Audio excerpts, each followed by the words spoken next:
On my way home for Thanksgiving, I was in a horrific car accident. The doctor called my son, saying, "Your mother needs emergency surgery or she may not survive."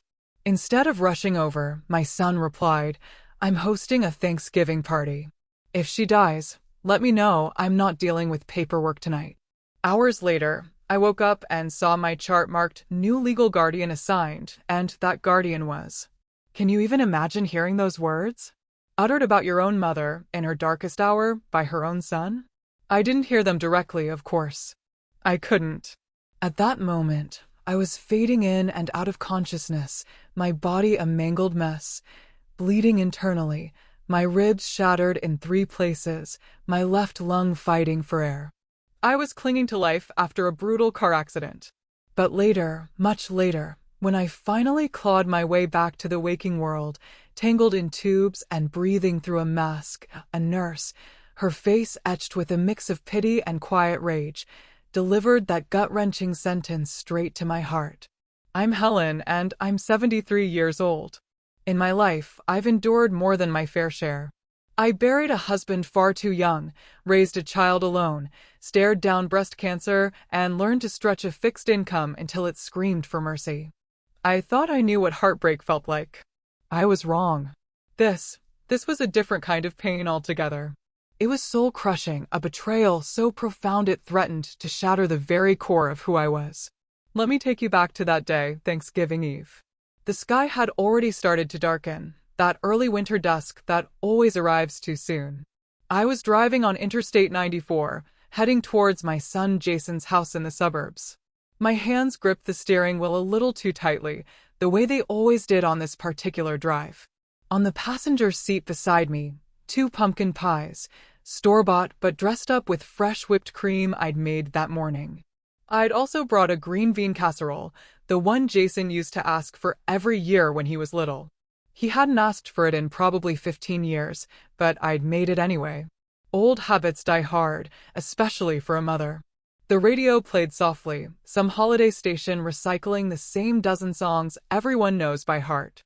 I wasn't really listening. My mind was too busy running through its usual checklist of worries. Would Brooke, Jason's wife, find something wrong with what I'd brought? She usually did. Too much salt. Not organic enough. Store-bought crust instead of homemade. Last Easter, she'd actually handed my deviled eggs back to me at the door and suggested I'd be more comfortable just bringing wine next time. But I'd still brought the casserole. I told myself this year would be different. This year, I wouldn't try so hard. I wouldn't hover in the kitchen, asking if I could help. I wouldn't laugh too loudly at Jason's jokes or ask too many questions about the grandchildren I barely saw. I would just be present. Quiet. Grateful to be included. That's what I always told myself. And then I always ended up doing exactly what I promised I wouldn't. Because the truth was, I was desperate. Desperate to feel like I mattered to my own child. Desperate to feel like I belonged in his life. The highway stretched ahead, 3 lanes of light traffic. Thanksgiving travelers. Most of them families heading toward warmth and noise and tables full of food. I wondered how many of them were driving toward people who actually wanted them there. I shook the thought away. That wasn't fair. Jason wanted me there. He'd invited me, hadn't he? Well, Brooke had sent a text 3 weeks ago with the time and a reminder to please arrive promptly. That counted as an invitation. The temperature had dropped throughout the day. I could see my breath when I'd gotten into the car, even with the heater running. The roads were dry, though. No ice, no snow yet. I'd checked the weather 3 times before leaving, the way I always did. Because the last thing I wanted was to be a burden. To cause problems. To make anyone worry about me.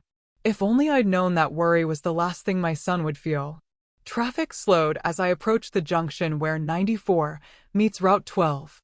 Construction had narrowed the lanes, funneling everyone into a tight merge. I eased off the gas, giving the car ahead of me plenty of space. Defensive driving, my late husband used to call it. Helen, he'd say, you drive like you're taking a test every time. Maybe I did. Maybe I still do. The semi-truck appeared in my rearview mirror about a quarter-mile back. I noticed it because it was moving faster than everything else, weaving between lanes. Not aggressively, exactly, but with a kind of impatient confidence that made me nervous. I've never liked driving near big trucks. They make me feel small, vulnerable. Like one wrong move and I'd just disappear beneath their wheels. I moved into the right lane, thinking I'd let it pass. Safer that way. But the truck moved right too. Then everything happened at once. The car in front of me braked suddenly. Brake lights flared red in the dimming light. I hit my own brakes, firm but controlled, and my car slowed smoothly. No problem. But the truck behind me didn't slow. I saw it in my mirror. Still coming too fast. Way too fast. For a split second, I thought maybe the driver would swerve, change lanes, avoid me. He didn't. The impact was like being hit by a wall of sound and force and terror all at once. Metal shrieked. Glass exploded. My body jerked forward against the seat belt so hard I felt something crack in my chest. The airbag deployed with a bang that left my ears ringing. My head snapped sideways and a sharp pain shot down my neck. The car spun. I remember that part clearly. The world outside the windows became a blur of lights and road and sky, all tumbling together. I remember screaming. I remember thinking, absurdly, about the pies on the seat beside me and how they were definitely ruined. Then the car hit something else. A guardrail. Maybe another vehicle. I couldn't tell. There was a second impact, this one from the side, and my head hit the window hard enough that everything went white for a moment. When the car finally stopped moving, I was facing the wrong direction. Cars were stopped all around me, their hazard lights blinking. Steam or smoke poured from under my crumpled hood. The airbag had deflated, leaving a chalky powder all over my lap. I tried to move. My arms responded, barely. My legs wouldn't. There was a pressure in my chest, like someone sitting on me, and pain. God, the pain. It radiated from my ribs, my back, my head. Everything hurt in ways I couldn't separate or identify. I could hear shouting. Footsteps. A man's voice saying, "Lady, can you hear me? Stay still. Don't move." I wanted to tell him I wasn't planning on moving. I couldn't if I tried. More voices joined the first. Someone was on the phone with 911. Someone else was trying to open my door, but it was jammed. The metal had crumpled inward, trapping me inside. Time became strange after that. Elastic moments stretched and compressed. I remember flashing lights, red and blue. I remember the sound of metal being cut, sparks flying past my window. I remember hands reaching in, gentle but urgent, touching my neck, my wrist, asking me questions I couldn't quite answer. "What's your name?" "Helen." "Do you know what day it is?" "Thanksgiving." "Who can we call?" "Jason." "My son." "Call Jason." They lifted me out of the car onto a stretcher. The movement sent lightning bolts of agony through my entire body. I must have cried out because someone squeezed my hand and told me to hang on. Just hang on. The ambulance ride was a nightmare of sirens and speed and pain that wouldn't stop. A paramedic leaned over me, checking monitors, adjusting the oxygen mask over my face. She had kind eyes. She kept talking to me, keeping me conscious. "You're doing great, Helen. We're almost there. Stay with me, okay?" I tried to nod, but even that hurt. The hospital was chaos. Bright lights overhead, voices calling out numbers and medical terms I didn't understand. They wheeled me through automatic doors, down hallways, into a room filled with people in scrubs. Someone cut my clothes off. I remember feeling embarrassed about that, even through the pain. My underwear was old, the elastic worn. I hadn't expected anyone to see it. A doctor appeared above me, his face partially hidden behind a mask. "Helen, I'm Dr. Shapiro. You've been in a serious accident. We need to run some tests and see what's going on inside, okay?" I tried to say yes, but the words wouldn't come. They moved me again, into another room. "A CT scanner," someone said.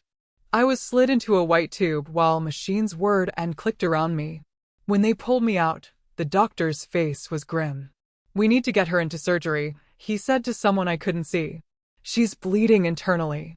Possible splenic rupture. 3 fractured ribs, one of which has partially collapsed the left lung. Surgery."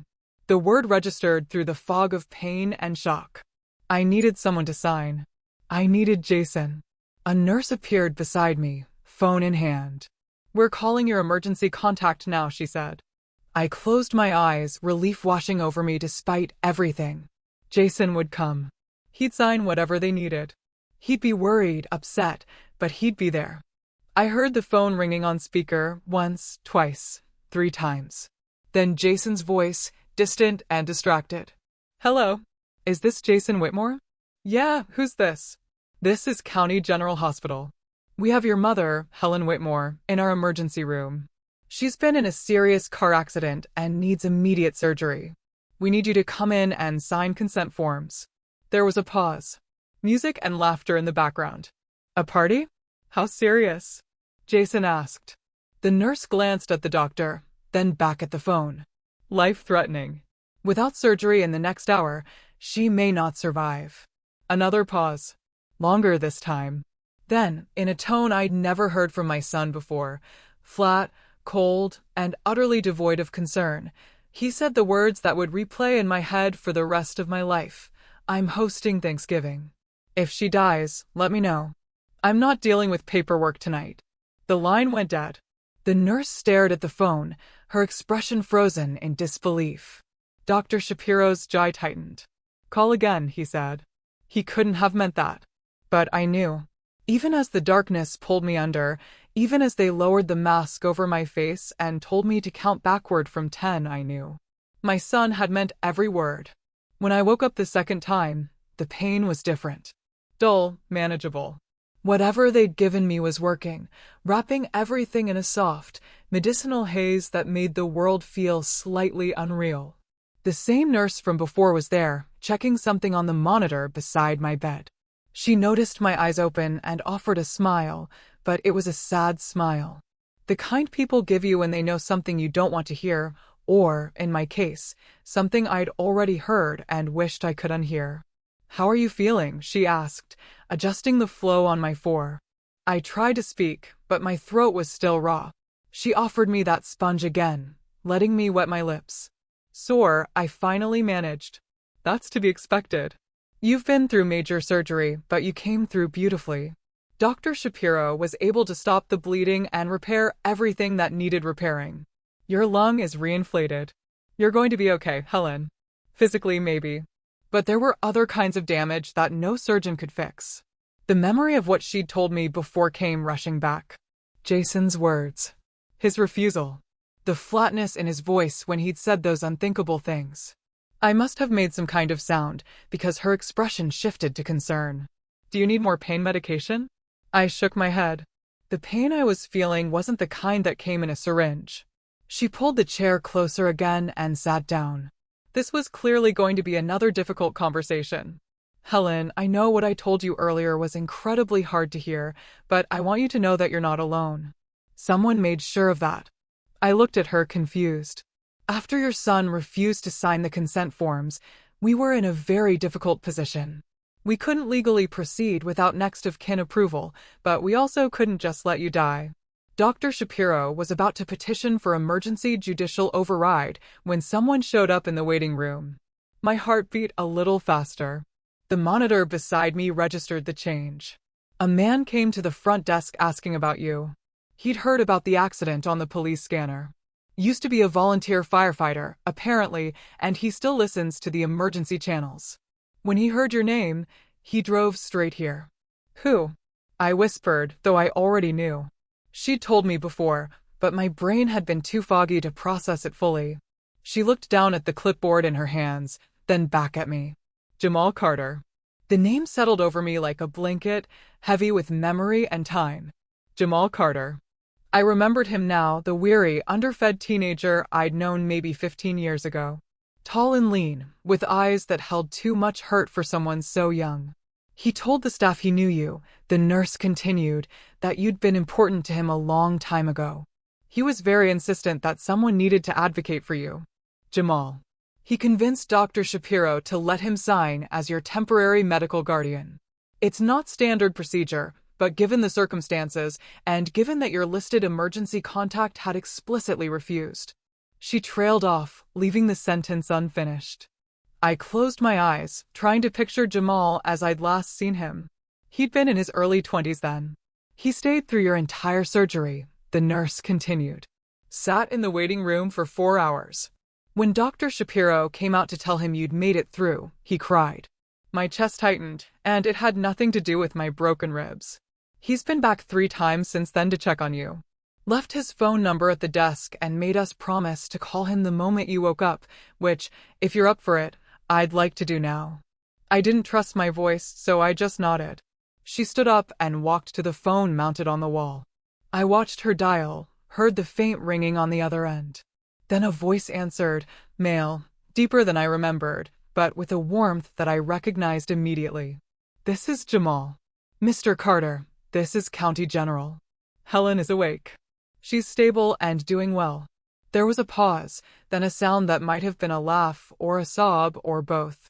Thank God. Thank God. Can I come see her? The nurse looked at me. I nodded again. Yes, she's indicated she'd like that. Visiting hours are until 8.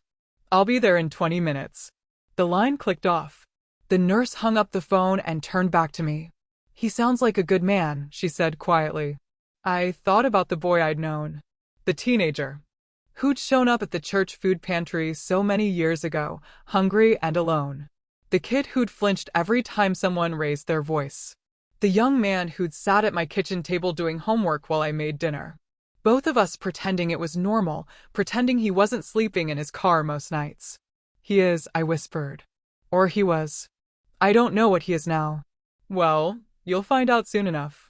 By the way, if you're still with me on this unbelievable journey, take a moment and hit that subscribe button. You won't want to miss the other stories I have to share. And trust me, there are more. A few minutes later, the nurse made a note on my chart, then checked her watch. I'm going to give you a few minutes to rest before he arrives. But Helen, there's something else I need to tell you. My stomach dropped. What? The hospital tried calling your son again, multiple times, to let him know you'd made it through surgery, that you were stable. He didn't answer any of the calls. His wife finally picked up on the 6th try. What did she say? The nurse's lips pressed into a thin line. She said, and I quote, "We're aware of the situation. We'll deal with it after the holiday." After the holiday, I was lying in a hospital bed, having barely survived emergency surgery, and they would deal with it after the holiday. Something inside me shifted. Not broke, exactly. It had already been broken, but it shifted into a new configuration. A harder one. I see, I said, my voice steadier than I felt. I'm so sorry, Helen. I know this isn't what you want to hear, but I thought you should know. Thank you for telling me. She hesitated, like she wanted to say more, then seemed to think better of it. I'll be back to check on you in a bit. Press the call button if you need anything. She left, pulling the door partially closed behind her. I lay there in the quiet, listening to the machines beep their steady rhythms, feeling the ache in my chest that had nothing to do with fractured bones. 20 years. That's how long I'd been a mother to a child who'd grown into a man I didn't recognize. 20 years of showing up, making excuses, convincing myself that his distance was just his personality, that his coldness was just how some people showed love. I'd been lying to myself, and now I was paying the price for all those lies. But Jamal had come. A boy I'd fed and sheltered and tried to help so long ago had heard my name on a police scanner and dropped everything. Had fought to be allowed to sign papers for a woman who wasn't his mother, wasn't his family, was just someone who'd shown him a little kindness when he needed it most. Why would he do that? The question rattled around in my head, bumping against all the other questions I didn't have answers for. Why had Jason become the kind of man who could say those words? Where had I gone wrong? What had I done to deserve such casual cruelty from the person I'd loved most in this world? I didn't have long to sit with those thoughts. 15 minutes later, I heard footsteps in the hallway. Quick, purposeful. Then a soft knock on the door. Come in, I called, my voice still small but stronger. The door opened, and there he was. Jamal Carter. 30-something now, filled out in the shoulders. A neat beard framing his face. He wore jeans and a simple jacket, work boots that looked well worn. His eyes found mine immediately, and I saw relief flood through them. Miss Helen, he said, and his voice cracked on my name. I'd forgotten that he used to call me that. Miss Helen. Like I was somebody worth respecting. He crossed the room in 3 strides and stopped at my bedside, his hands hovering uncertainly, like he wanted to touch me, but didn't know if he should. It's okay, I whispered. I'm not that fragile. He took my hand gently, carefully, like I was made of glass. And then he said the words I'd been waiting my whole life to hear from my own son. I'm so glad you're okay. I was so scared I was going to lose you. The tears I'd been holding back finally broke free, rolling down my cheeks in hot streams. Jamal's face crumpled. I'm sorry. I didn't mean to make you cry. No, I managed. No, these are good tears. He pulled the chair close and sat down, still holding my hand. And for the first time since I'd woken up in that hospital, I felt like maybe, just maybe, I was going to be all right. Jamal sat beside my bed, still holding my hand. And for a long moment, neither of us spoke. We just looked at each other. 2 people separated by years and circumstances, trying to find the thread that connected us. He'd changed so much. The weary, underfed teenager I remembered had become a man with steady eyes and capable hands. But when he smiled, tentative and uncertain, I saw the boy I'd known. You probably have questions, he said finally. A few, I admitted. Starting with how you even knew I was here. He leaned back in the chair, but didn't let go of my hand. I still listened to the scanner. Old habit from my firefighting days. I heard the call come through about the accident on 94. Multiple vehicle collision. Elderly female driver being transported to County General in critical condition. They said your name. And you just came. Of course I came. He said it like it was the most obvious thing in the world. Miss Helen, you saved my life once. You think I wouldn't show up when you needed help? I shook my head slightly. Jamal, that was so long ago. You didn't owe me anything. His expression hardened. Just a fraction. That's not how it works. Not for me. The way he said it made me wonder what his life had been like in all the years since we'd lost touch. But before I could ask, he spoke again. Do you remember the first time we met? I smiled despite everything. The church basement. You were trying to steal food from the pantry. I wasn't trying. I was succeeding until you walked in. The memory came back sharp and clear. It had been a Wednesday evening, late fall. I'd been volunteering at St. Mark's, organizing donations, sorting canned goods, checking expiration dates. The church kept the basement door unlocked during the day for people who needed help, but by 6, everyone was supposed to be gone. I heard a noise coming from the storage area. At first, I thought it was a rat. We'd had problems with them before. But when I went to investigate, I found a teenage boy stuffing bread and canned soup into a backpack. He'd frozen when he saw me, eyes wide, ready to bolt. I was terrified you'd call the police, Jamal said now, his voice soft with the memory. I was terrified you'd run before I could help you, I replied. I'd done the only thing that made sense to me at the time. I'd walked over to the shelf, pulled down more cans, added a jar of peanut butter and some crackers, and handed them to him. If you're going to take food, I'd said, at least take things that'll keep you fed. He'd stared at me like I'd spoken a foreign language. What's your name? I'd asked. It took him a moment to answer. Jamal. Well, Jamal, when's the last time you had a hot meal? He'd shrugged, trying to look tough, but his hands were shaking. Come on, I'd said. I'm making dinner anyway. Might as well make extra. Looking back, I know how reckless that was. Inviting a strange teenager to my home. But something in his eyes told me he wasn't dangerous, just desperate. Just alone. He'd followed me home that night, cautious as a stray cat, sat at my kitchen table while I made spaghetti and meatballs, watching me like he expected it all to disappear. When I set the plate in front of him, he'd eaten like he hadn't seen food in days. He probably hadn't. I thought you were crazy, Jamal said now, bringing me back to the present.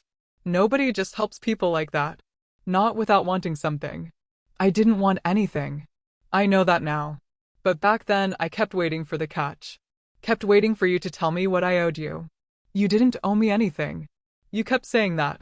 Every time I came over, every time you fed me or let me do laundry or helped me with homework, you'd say, you don't owe me anything, Jamal. This is just what people do. He paused. Except it wasn't what people did. Not in my experience. I knew some of his story. Not all of it. He'd been in foster care since he was 11, bounced between homes that didn't want him. By the time he turned 16, he'd aged out of the system's interest. Too old to be cute, too young to be independent. He'd been sleeping in his car, showing up at school when he could, trying to stay invisible. You became a regular at my table, I said. 3, 4 nights a week, sometimes more. He smiled, but there was pain in it. You never made me feel like charity. You just said you made too much food, or you needed help moving furniture, or you wanted company. You always found a way to make it seem like I was doing you a favor.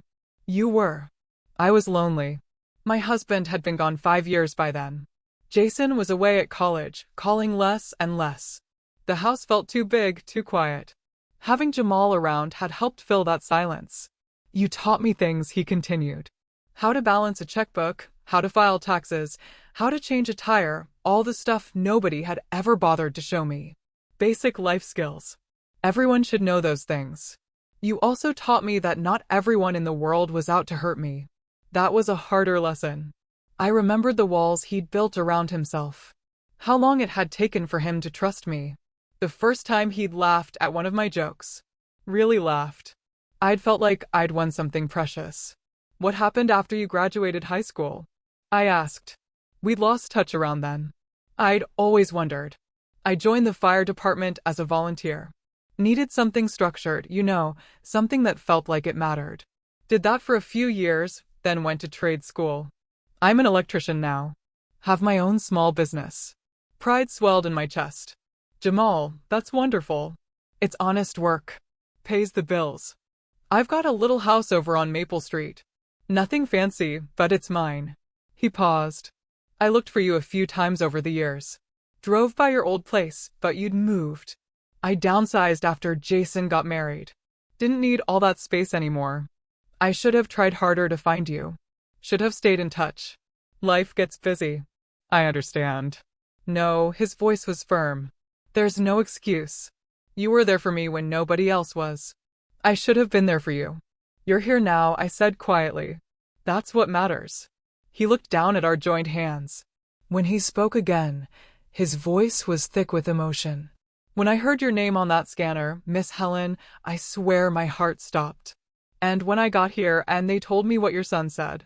He stopped, jaw clenching. I'm sorry. I shouldn't talk about him. It's all right. It's not all right. None of this is all right. He met my eyes. You deserved better than that. You deserved someone who gave a damn. The tears threatened again, but I blinked them back. I kept one of your sayings with me all these years, Jamal said. Do you remember what you used to tell me when I'd mess up or feel like I wasn't worth anything? I thought back. There had been so many conversations, so many moments. You'd say, everybody deserves someone who shows up. You just haven't found yours yet. His voice cracked. You were mine, Miss Helen. You were the person who showed up. So, when I heard you needed someone, there was no question. Of course, I was coming. Of course, I was going to make sure you were okay. I couldn't speak. Couldn't find words big enough for what I was feeling. He squeezed my hand gently. You told me to call you anytime. That someone ought to show up for me. Well, now it's my turn. Someone ought to show up for you. And right there in that hospital room, with machines beeping and footsteps echoing in the hallway outside, I understood something profound. Family isn't always blood. Sometimes it's the people who remember what you gave them when you had nothing to gain. Sometimes it's the ones who show up. Jamal stayed until the nurses kicked him out at the end of visiting hours. Even then, he hesitated at the door, like leaving me alone felt wrong somehow. I'll be back tomorrow, he promised, first thing in the morning. You don't have to do that. You must have work. I'm the boss. I can move things around. He smiled. Besides, where else would I be? After he left, I lay in the dark, listening to the night sounds of the hospital, distant voices at the nurse's station, the squeak of rubber-soled shoes on linoleum, someone coughing in another room, the ever-present beeping of monitors. I didn't sleep much. Every time I closed my eyes, I heard Jason's voice. That flat, disinterested tone. If she dies, let me know. How does a mother reconcile that? How do you make peace with the fact that the person you brought into this world, the child you sacrificed everything for, couldn't be bothered to save your life? I'd spent the last 20 years making excuses for him. Asterisk, he's busy. He's stressed. He has his own family to worry about. His wife is demanding. He's just not good at showing affection. Asterisk, but this wasn't about affection. This was about basic human decency. And my son had failed that test spectacularly. Morning came slowly.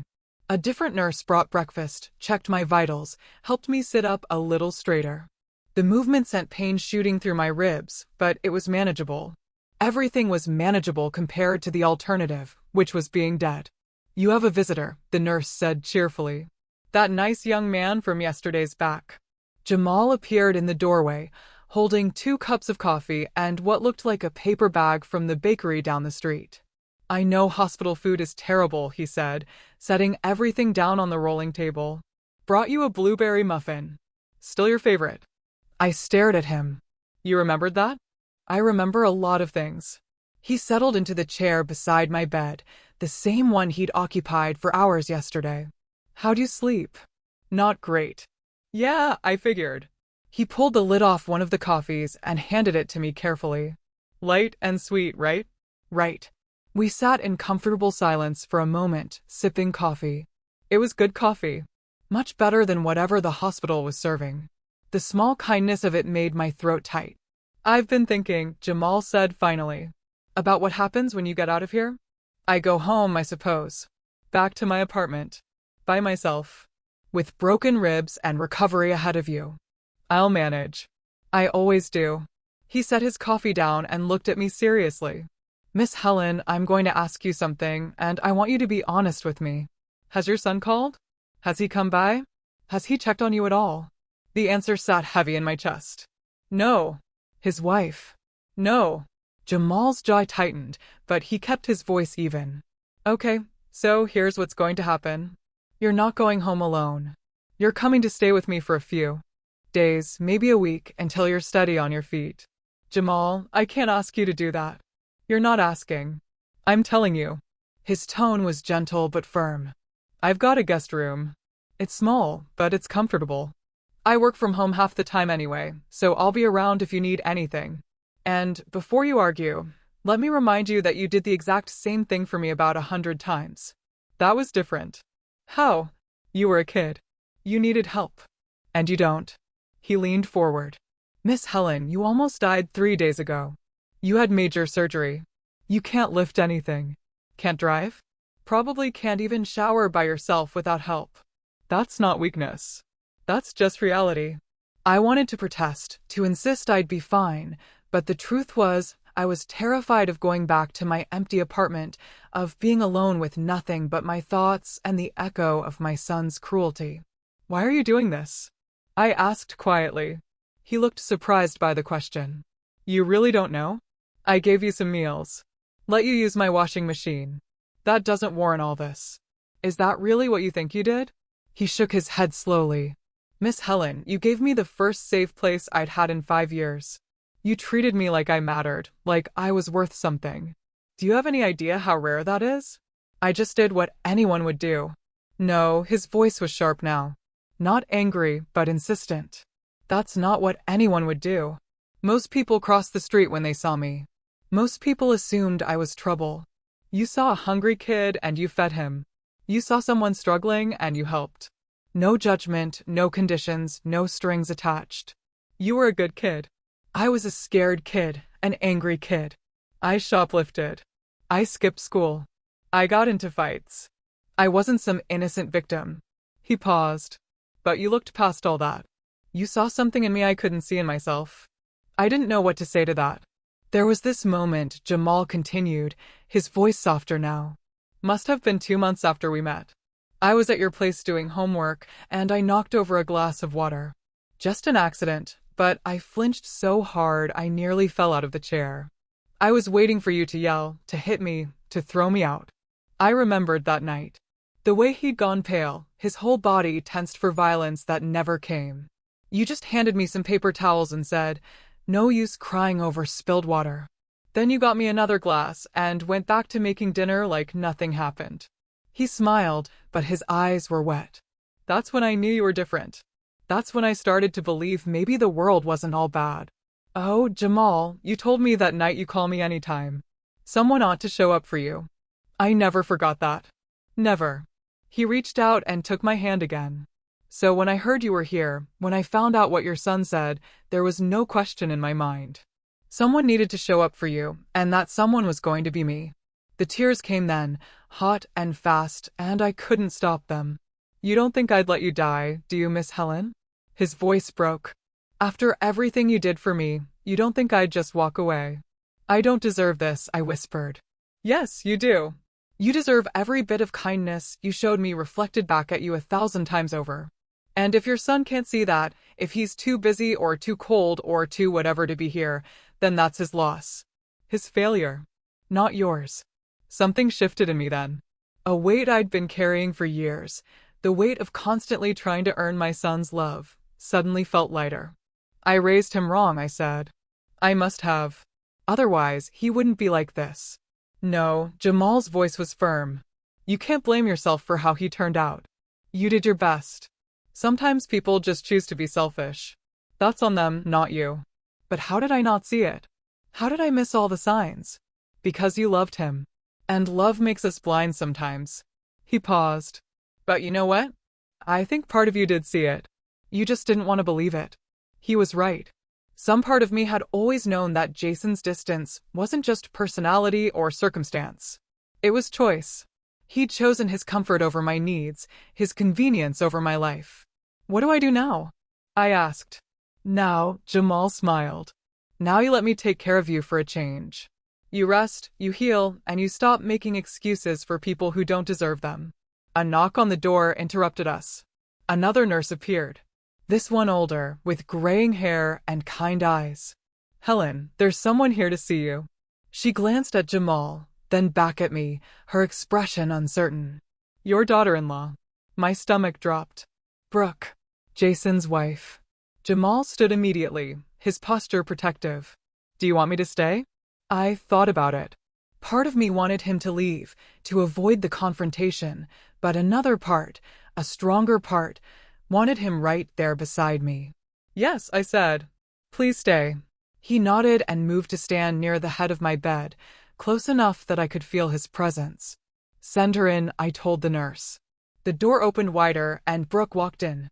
She looked exactly as I remembered. Perfectly styled blonde hair, expensive clothes. That expression she always wore that suggested she was tolerating something unpleasant. Her eyes swept over me briefly, then landed on Jamal with obvious disapproval. Mother Helen, she said, her voice cool and formal. She never called me Mom. Never even called me Helen. Always Mother Helen. Like it was a title rather than a relationship. Brooke. I see you're recovering. She didn't sit down. Didn't come closer. Just stood there near the door like she might need to make a quick exit. We were quite shocked to hear about your accident. Shocked. Not worried. Not concerned. Shocked, were you? It wasn't a question. Of course, Jason has been beside himself. The lie hung in the air between us, so obvious it was almost funny. Has he? I said flatly. Jamal shifted beside me. I could feel his anger radiating off him like heat. Well, you know how busy he is. The holiday, the guests, his work obligations. Brooke waved her hand dismissively. It's been very stressful. I nearly died, I said quietly. She had the grace to look uncomfortable, but only for a moment. Yes, well, these things happen. The important thing is you're fine now. No thanks to your husband. Her lips thinned. I don't know what you've been told, but Jason tried his best to handle the situation appropriately. Appropriately? I let the word sit there. Is that what we're calling it? Mother Helen, I don't think this is the time for dramatics. Jamal spoke then, his voice low and controlled. The hospital has a recording of the phone call. Would you like to hear what your husband actually said? Brooke's eyes widened slightly. She looked at Jamal like she was seeing him for the first time. And you are? Someone who actually showed up, he replied evenly. She turned back to me, clearly flustered. Look, I came here as a courtesy to make sure you were being taken care of. To see what you needed. What I needed was for my son to sign a piece of paper so I wouldn't die on an operating table. That's what I needed. And he couldn't be bothered. He was hosting important clients. It was a business obligation. I was dying. You're being dramatic. Something inside me snapped. Not loudly. Not violently. Just a clean, sharp break. Get out, I said. Brooke blinked. Excuse me. Get out of my room. And tell my son that if he wants to speak to me, he can come. Himself. I'm done with intermediaries. Mother Helen, you're being unreasonable. Out. My voice was stronger now. Now. She stood there for another moment, clearly debating whether to argue. Then she turned on her expensive heels and walked out, the door swinging shut behind her with a soft click. The silence that followed felt enormous.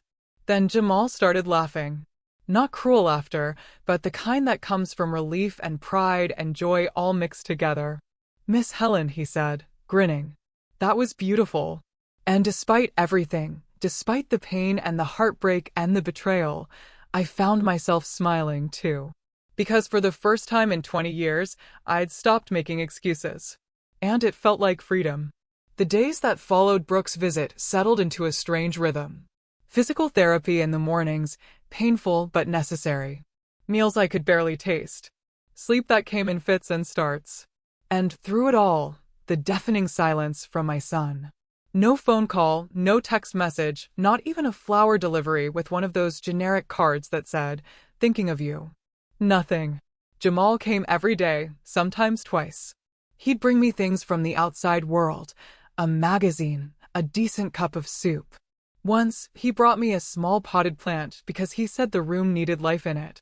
He'd sit and tell me about his work, about the houses he was wiring, about the old lady down the street who kept asking him to fix things that weren't actually broken because she was lonely. Kind of like someone else I know, he'd said with a knowing smile. The nurses noticed. They'd comment on what a devoted son I had, and I'd stopped correcting them. Let them think what they wanted. Jamal showed more devotion in a single visit than Jason had shown in years. On the fourth day, a social worker came to see me. Her name was Sally, and she had the worn, compassionate look of someone who'd heard every sad story there was to hear and still managed to care. She pulled up a chair and opened a folder. "Helen, I'm here to talk with you about your discharge plan. The doctors say you'll be ready to leave in a few days, but we need to make sure you have adequate support at home." "I'll be fine," I said automatically. She gave me a look that said she'd heard that before too. "You've had major surgery. You have mobility restrictions. You can't lift anything over 5 pounds for at least 6 weeks. You'll need help with basic tasks. I'm staying with a friend for the first week or so. The young man who's been visiting. Jamal." "Yes," she made a note. "That's good. And after that, do you have family nearby who can check in on you?" The question hung there like a trap. "My son lives about 30 minutes away," I said carefully. "Have you spoken with him about what kind of help he can provide?" "No," Sally looked up from her notes. Her expression was neutral, but I could see the question in her eyes. "He's very busy," I added, hating myself for making excuses again, even as the words left my mouth. "I see." She set down her pen. "Helen, I'm going to be direct with you. This isn't the first time I've seen a situation like this. Family members who are absent during a medical crisis often remain absent during recovery. I want you to have realistic expectations about the support you'll actually receive." "I know my son," I said, but even I could hear how hollow it sounded. "I'm sure you do, but I also know that hoping for help that doesn't come is more damaging than accepting the reality and planning accordingly." She pulled out another form. "I'd like to talk with you about updating your emergency contact information." My heart started beating faster. "What do you mean?"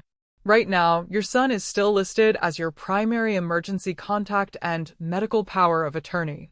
Given what happened when you were admitted, I'd strongly recommend reconsidering that arrangement." The room felt smaller suddenly. Changing my emergency contact felt like admitting defeat. Like officially acknowledging that my relationship with my son was broken beyond repair. But wasn't it? Hadn't the break already happened? I was just finally seeing it for what it was. What would I need to do? I asked quietly. "It's a simple form. You designate someone else as your primary contact. Someone you trust to make medical decisions on your behalf if you're unable to." She paused. "The young man who signed for your surgery. Would he be willing?" "I haven't asked him." Would you like me to ask him? He's in the waiting room. I nodded, not trusting my voice. Sally stepped out. I could hear the murmur of voices in the hallway. A minute later, Jamal came in, his expression concerned. Miss Helen, everything okay? They want to change my emergency contact, I said. Remove Jason and put you instead. I know it's a lot to ask, and you don't have to say yes. He didn't even hesitate. Of course, I'll do it. It's a big responsibility. Medical decisions, end-of-life care, all of it. I understand. Jamal, I need you to really think about this. If something happens to me, if I'm in a coma or worse, you'd be the one making the hard choices. He pulled the chair close and sat down, taking my hand. Miss Helen, I'd be honored to be that person for you. You trusted me with a lot more than that when I was just some punk kid stealing food. I'm not going to let you down now. Sally handed him the forms. He read through them carefully, asked a few questions about the legal implications, then signed his name in neat, careful letters. Just like that, my son was no longer the person who would speak for me if I couldn't speak for myself. Sally witnessed the signature and made copies. This is effective immediately, she said, handing me one. I'll update your file and notify your medical team. After she left, Jamal and I sat in silence for a moment. How do you feel? He asked. Lighter, I admitted. And guilty for feeling lighter. Don't. You did what you needed to do.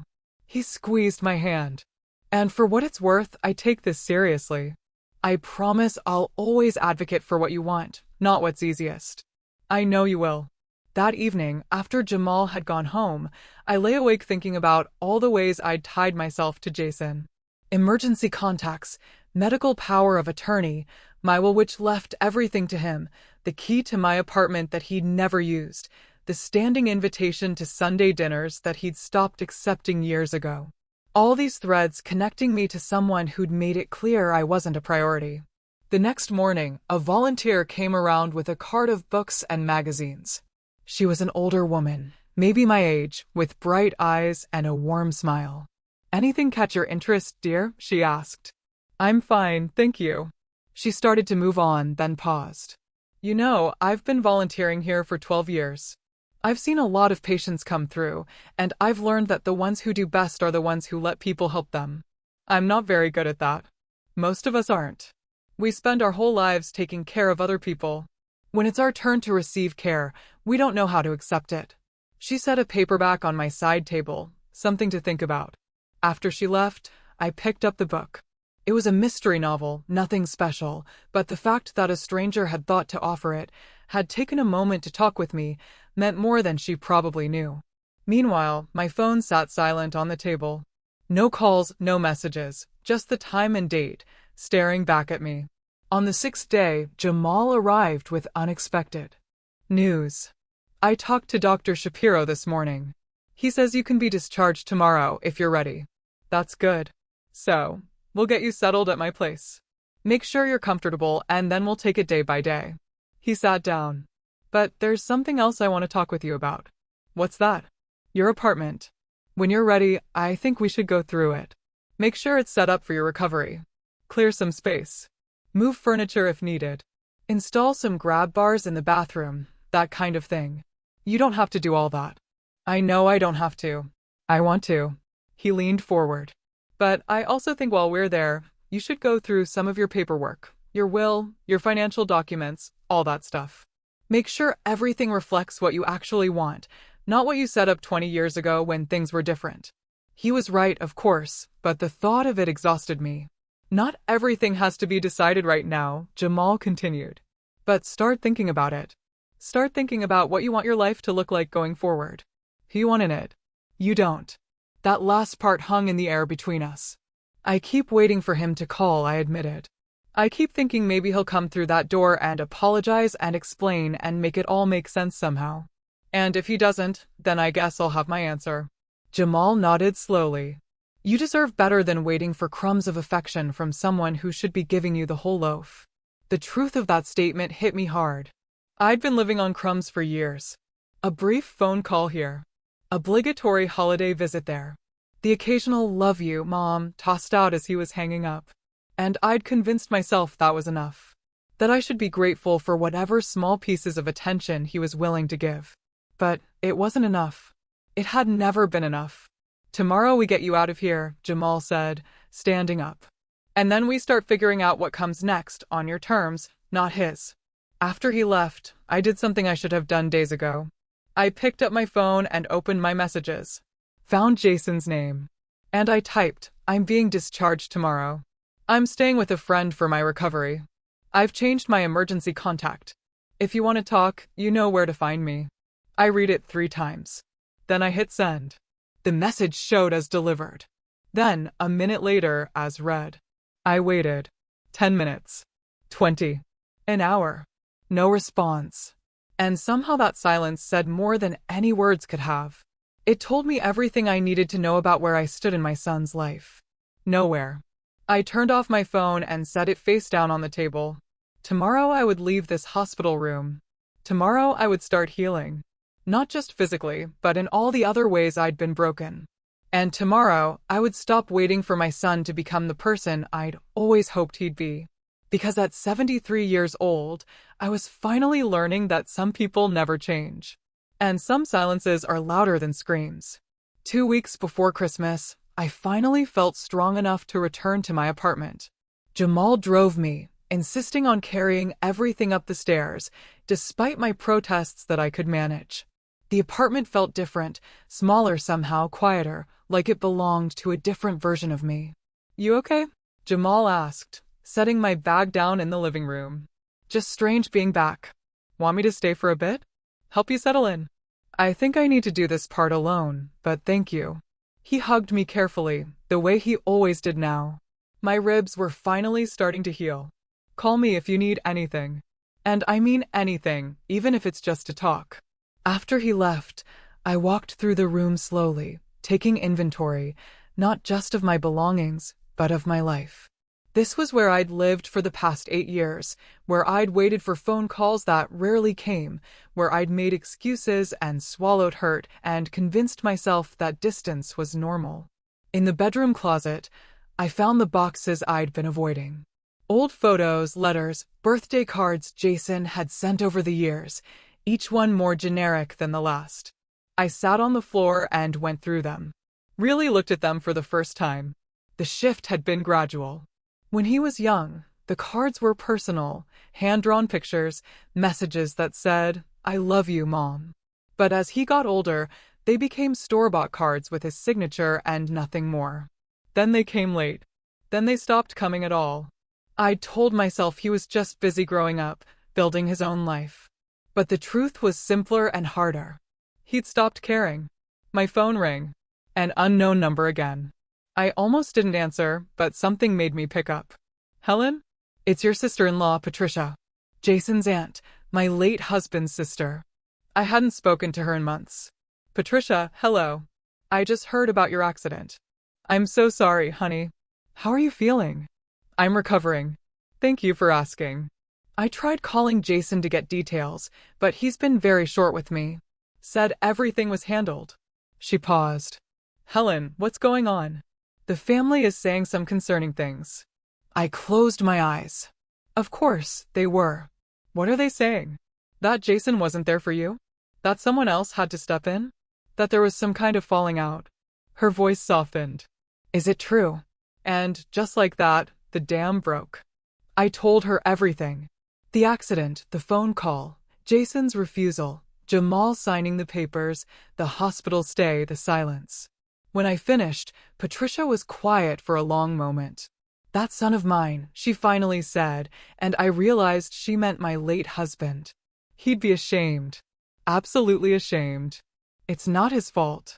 No, but Jason is still his son, his name, and to treat you like that. She took a breath. "Helen, we're having a small gathering tomorrow. Just family.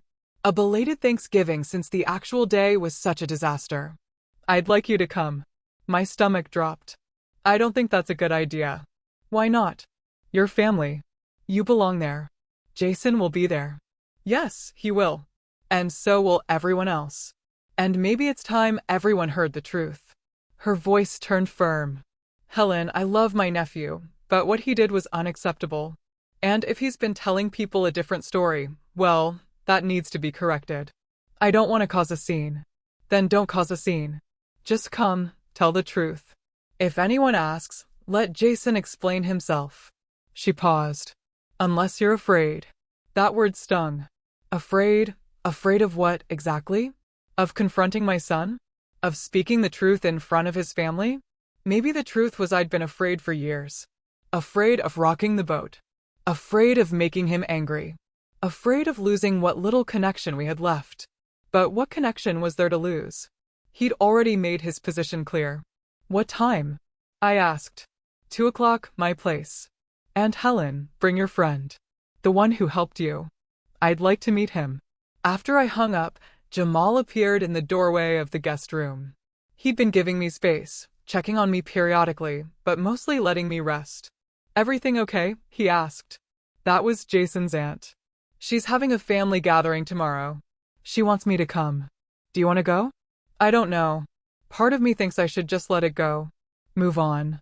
But another part. I trailed off. Another part wants them to know what really happened. Is that petty? No, it's honest. He came and sat in the chair near the window. You spent years protecting Jason's image, making excuses for him. Maybe it's time to stop.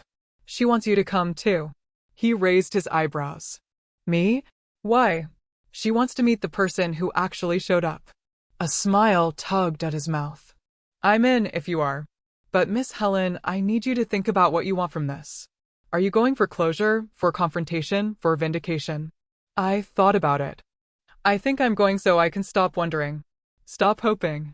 Stop waiting for him to suddenly become the person I wish he was. Then let's do it. The next day, Jamal drove us to Patricia's house. It was a modest ranch in a quiet neighborhood. The kind of place where families gathered and children played in the yard. Cars lined the street. More people than I'd expected. My hands were shaking as we walked up the driveway. You don't have to do this, Jamal reminded me. Yes, I do. Patricia answered the door, pulling me into a careful hug that minded my ribs. She was in her 70s with silver hair and sharp eyes that missed nothing. Helen. Oh, honey. Look at you. She pulled back, studying my face. You look tired. I am tired. She turned to Jamal and extended her hand. And you must be the guardian angel. Patricia Morrison. Jamal Carter. Ma'am. Pleasure to meet you. The pleasure is mine. Any man who steps up the way you did is welcome in my home anytime. She ushered us inside. Everyone's in the living room. Fair warning, Jason's here with Brooke. The living room was full. I recognized most of them, cousins, aunts, uncles. Jason's grandmother, my late husband's mother, Dorothy, sitting in the place of honor near the fireplace. And there on the couch, looking distinctly uncomfortable, were Jason and Brooke. The room went quiet when I walked in. Jason's face went pale. Brooke's expression was unreadable. Helen, Jason's grandmother, Dorothy, called out. Come here, child. Let me look at you. I made my way over to her, Jamal close behind me. Dorothy took my hands in hers. Her grip still strong despite her 90 years. I heard you were in an accident. How are you healing? Slowly but surely. And who's this handsome young man? This is Jamal. He's a friend. Her eyes sharpened. The friend who signed your surgery papers.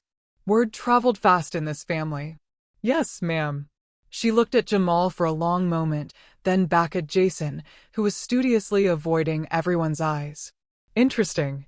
Very interesting. Patricia brought us plates of food, insisted we sit. Someone made room on the love seat. Jamal positioned himself between me and the rest of the room. A subtle but clear protective stance. Conversation resumed, but it was stilted, uncomfortable. Everyone was waiting for something to happen. It was Jason's cousin, Michael, who finally broke the tension. So, Helen, we heard you had quite the ordeal. Must have been scary. It was. Jason said you're doing fine now, though. I looked at my son. He was staring at his plate. I'm alive, if that's what you mean. And this gentleman, Michael continued, gesturing to Jamal. He's the one who helped when you needed emergency surgery. Yes. Jamal signed the consent form so the doctors could operate. That was good of him. Michael paused.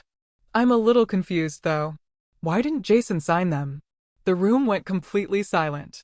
Jason's head snapped up. I don't think this is the time or place. I'd like to know, too, Dorothy said quietly. Why didn't you sign for your mother, Jason? Brooke started to speak, but Jason cut her off. It was a misunderstanding. The hospital didn't make it clear how serious it was. That's not true, I said. Everyone turned to look at me. The hospital called you multiple times, I continued, my voice steady. They told you explicitly that I needed emergency surgery or I might not survive. They begged you to come sign the papers. Mom, you're twisting what happened. Am I? I reached into my purse and pulled out a folded paper. My hands weren't shaking anymore. This is a transcript of the phone calls. The hospital provided it to me. Would you like me to read what you actually said? Jason stood up. This is ridiculous. I'm not going to be ambushed in front of my family.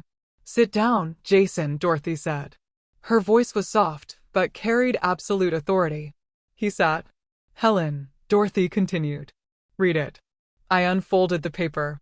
The words I'd read a dozen times already, each time hoping they'd somehow be different. First call. 7:42 in the evening. Hospital. Is this Jason Whitmore? Jason. Yeah. Who's this? Hospital. This is County General Hospital. We have your mother, Helen Whitmore, in our emergency room. She's been in a serious car accident and needs immediate surgery. We need you to come in and sign consent forms. Jason, how serious? Hospital, life-threatening. Without surgery in the next hour, she may not survive. Jason, I'm hosting Thanksgiving. If she dies, let me know. I'm not dealing with paperwork tonight. I looked up. The room was frozen. Every eye was on Jason. There were 3 more calls, I said quietly. Each one more urgent. You didn't answer any of them. Your wife finally answered the 6th call and said you'd deal with it after the holiday. Brooke had tears running down her face. Jason's mouth opened and closed. I was drunk. I wasn't thinking clearly. You were sober enough to host a party, Patricia said, her voice cold. You don't understand the pressure I was under, the people I was trying to impress. More important than your mother's life? Dorothy asked, her voice quiet, but lethal. That's not what I meant. Then what did you mean? I asked. Explain it to me, Jason. Explain to everyone here why impressing your friends was more important than signing a paper that would save my life. You're making me out to be a monster. I'm not making you out to be anything. I'm simply telling people what happened. Michael spoke up.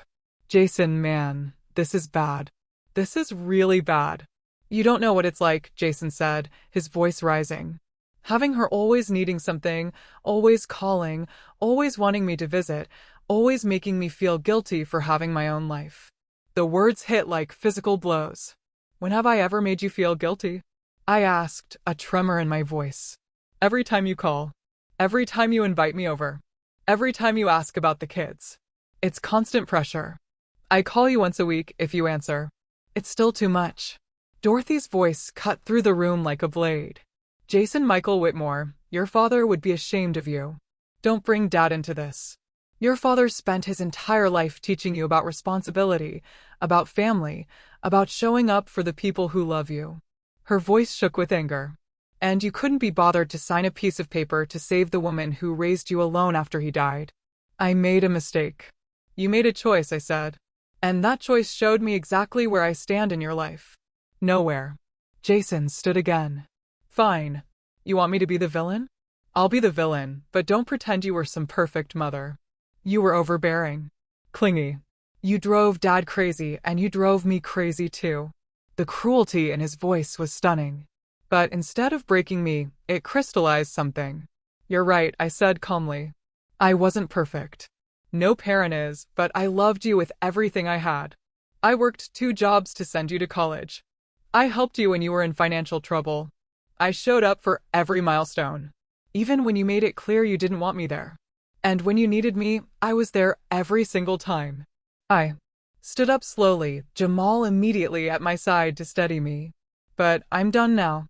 I'm done chasing a relationship with someone who doesn't want one. I'm done making excuses for your absence. I'm done pretending your cruelty is just your personality. I looked at him directly. You are no longer my emergency contact. You are no longer my medical power of attorney. And you are no longer welcome in my life unless and until you can treat me with basic human decency. So that's it? You're just cutting me off. No, Jason, you cut me off years ago. I'm just finally accepting it. I turned to Patricia. Thank you for having me. I'm sorry to leave early. Don't apologize, honey. You said what needed to be said. Jamal and I walked to the door. Behind us, I could hear raised voices. Jason arguing with his grandmother. Brooke crying. Patricia telling Jason exactly what she thought of his behavior. But I didn't look back. We got in the car. Jamal started the engine but didn't pull away immediately. How do you feel? He asked. I thought about it. Really thought about it. Free, I finally said. I feel free. And for the first time in 20 years, I meant it. The drive back to Jamal's house was quiet. Not the uncomfortable silence that demands to be filled, but the peaceful kind that comes after a storm has passed. I watched the houses go by, the late afternoon sun casting long shadows across familiar streets, and felt something shift inside me. You did good back there, Jamal said as we pulled into his driveway. I said things I could never take back. You said things that needed to be said. He turned off the engine and looked at me. Miss Helen, you spent 20 years biting your tongue, swallowing hurt, making yourself smaller so he wouldn't be uncomfortable. Today, you took up space. That's not something to regret. Maybe he was right. Maybe I'd spent so long apologizing for existing in my son's life that I'd forgotten I had a right to exist at all. Jamal's house was small but well kept. A 2-bedroom ranch with a tidy yard and a front porch that caught the afternoon sun. Nothing fancy, but it was warm, lived in, real. He helped me out of the car, mindful of my ribs, and we went inside. I'm going to make us some tea, he said. You go rest. Doctor's orders. I settled into the recliner he'd set up for me in the living room, complete with pillows positioned just right and a blanket within reach. The care he'd put into making me comfortable was evident in every detail. While he was in the kitchen, I looked around the room. It was clearly a bachelor's space, but not in the stereotypical way. No dirty dishes or clutter, just simple, practical furniture and a few personal touches. A bookshelf filled with technical manuals and mystery novels. Some framed photos on the mantel. I stood slowly and made my way over to look at them. One showed Jamal in firefighter gear, younger, grinning beside a fire truck. Another was him shaking hands with someone at what looked like a graduation. Trade school, probably. And there, in a simple wooden frame, was a photo I recognized. It was from years ago. Jamal at my kitchen table, maybe 17 or 18, bent over a textbook. I was in the background, stirring something on the stove. I didn't even remember someone taking that picture. Found that on an old phone, Jamal said from behind me. He'd come in carrying 2 mugs. Thought about throwing it away a dozen times, but I couldn't. Why not? Because that was the first place I ever felt safe. He handed me a mug. That kitchen, that table, you making dinner like it was the most natural thing in the world to feed some random kid who wasn't yours. I traced the frame with my finger. You weren't random. I was at first. You didn't know me from anyone. No. But I knew hungry when I saw it. And lonely. I knew those things very well. We settled into our seats, the afternoon light slanting through the windows. Can I ask you something? Jamal said after a moment. Of course. Why did you help me? Really? You had your own struggles, your own life? Why take on someone else's problems? I thought back to that time in my life. My husband had been gone 5 years. Jason was away at college, calling less and less. I was working 2 jobs to pay off medical bills for my husband's cancer treatment. I was tired, lonely, barely keeping my head above water. Because when my husband was sick, I said slowly, people helped us. Neighbors brought casseroles. Church members drove us to appointments. Strangers donated to help with bills. I couldn't pay any of them back, but I thought maybe I could pay it forward. So you were a good deed? No, you were a person who needed help. That's different. I sipped my tea. And, honestly, you helped me too. Gave me a reason to cook real meals instead of eating cereal for dinner. Gave me someone to talk to. Made the house feel less empty. I never knew that. I didn't want you to feel like you owed me. You didn't. You don't. But I do owe you, he said quietly. Not in a debt kind of way, but in a gratitude way. You changed my life, Miss Helen. You made me believe I was worth something. You were always worth something. Not to anyone else. Foster parents who saw me as a paycheck. Teachers who'd already written me off. Kids at school treated me like I was invisible. He set down his mug. But you saw me. And you treated me like I mattered. You did matter. I know that now because you taught me. He leaned forward. That's what I want to give back to you now. That feeling that you matter. That someone sees you. The tears came without warning, hot and fast. I tried to brush them away, but they kept coming. Jamal moved to kneel beside my chair, taking my hand. Hey, it's okay. Let it out. I just never expected, I managed between sobs, that the person who'd show up for me would be you. Not my own son, but a boy I knew for a few years 15 years ago. Maybe that's the point. Maybe real family isn't always the one you're born into. Over the next few days, we settled into a routine. Jamal would work in the mornings, doing quotes and scheduling jobs from his home office. I'd rest, read, watch the birds at the feeder he'd hung outside the window specifically so I'd have something pleasant to look at. In the afternoons, he'd make lunch and we'd talk about everything and nothing. He told me about his business, the challenges of being self-employed, the satisfaction of solving electrical problems that had stumped other people. I told him about my volunteer work at the library, the book club I'd been part of before the accident. My small life that had felt even smaller since Jason had pulled away. Why did you stop volunteering? He asked one day. Jason said it was too much for someone my age, that I should slow down, take it easy. And you listened to him. He's my son. I thought he was worried about me. Or maybe he just didn't want you to have a life that didn't revolve around waiting for his phone calls. The observation stung, because it was true. One evening, Jamal brought home takeout from a Thai restaurant. As we ate pad thai at his small dining table, he said, I've been thinking about something. What's that? That transcript you read? The one from the hospital? What about it? Did you make copies? I nodded. The hospital gave me several. Why? Because I think you should keep them somewhere safe. Not because you're going to need them, but because if Jason tries to rewrite history, tries to tell people a different version of what happened, you'll have proof. I don't want to use it as a weapon. It's not a weapon. It's protection. There's a difference. He twirled noodles around his fork. People like your son, they're good at making themselves look like victims. At twisting things so they come out looking better than they are. You need to protect yourself from that. He was right. Of course. Already I could imagine Jason spinning the story, saying I was dramatic, that I exaggerated, that I was punishing him for one mistake. I'll keep them safe, I promised. Good. And Miss Helen, there's something else we need to talk about. My stomach tightened. What? Your apartment. You're going to need to go back eventually. And when you do, I think you should make some changes. What kind of changes? Legal ones. Financial ones. Make sure your will reflects what you actually want. Make sure your accounts are set up right. Make sure that if something happens to you, your wishes are followed. He paused. Right now, is Jason listed as beneficiary on anything? I thought about it. My life insurance, my retirement account. I think he's the executor of my will. And is that what you still want? The question hung there. A year ago, even a month ago, I would have said yes automatically. Of course. Jason should inherit. He's my son. That's how it works. But now, I don't know, I admitted. That's fair. You don't have to decide right now, but you should think about it. Really think about it. He met my eyes. Who do you want making decisions for you if you can't make them yourself? Who do you trust with your final wishes? Who actually deserves the things you've worked hard for? They were hard questions, the kind I'd avoided for years because facing them meant facing uncomfortable truths. I always assumed family meant blood, I said quietly. That being a mother meant my son came first, no matter what. But what if he doesn't act like family? What if he doesn't treat you like his mother? Then what am I supposed to do? Choose the family that chooses you.